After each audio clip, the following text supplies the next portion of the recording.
দর্শক, এইদিকে হচ্ছে পাহাড় আপনারা দেখতে পাচ্ছেন, ওইখানে দেখতে পাচ্ছেন যে এখানে কিন্তু আনারস চাষ হয়। আসলে আনারস কিন্তু আসলে নিচু জমিতে চাষ হয় না, তার কিন্তু বড় একটা প্রমাণ। আর এখানে কিন্তু একটা মাদ্রাসা আছে, যেটা আসলে টাকার অভাবে এটা আসলে অনেক উন্নত কাজ হচ্ছে না। দেখতে পাচ্ছেন যে এখানে কিন্তু রাস্তাঘাট প্রচুর কাদা, প্রচুর সমস্যা রাস্তাঘাটে। এখানে কিন্তু অনেক কাজ আসলে আটকে আছে টাকার জন্য। আসসালামু আলাইকুম। ওয়ালাইকুম আসসালাম। কেমন আছেন আপনি? জি, আলহামদুলিল্লাহ ভালো। আচ্ছা, আপনি এই মসজিদের কি হন?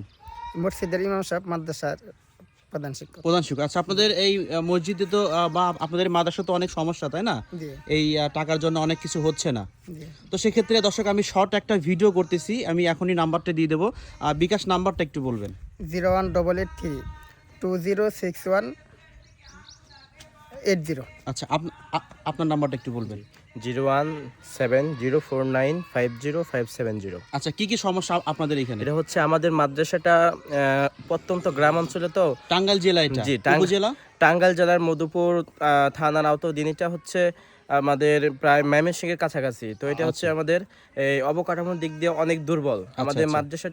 তাই যদি কেউ কোনো হৃদয়বান ব্যক্তি আল্লাহর স্বার্থে, দিনের স্বার্থে কেউ যদি সহযোগিতা করতে চান, তাহলে আমাদের দেওয়া নাম্বারগুলোতে আপনারা একটু সহযোগিতা করবেন। আচ্ছা, ধন্যবাদ। তো সবাই এই নাম্বারে ফোন দিয়ে তাদের সঙ্গে যোগাযোগ করবেন।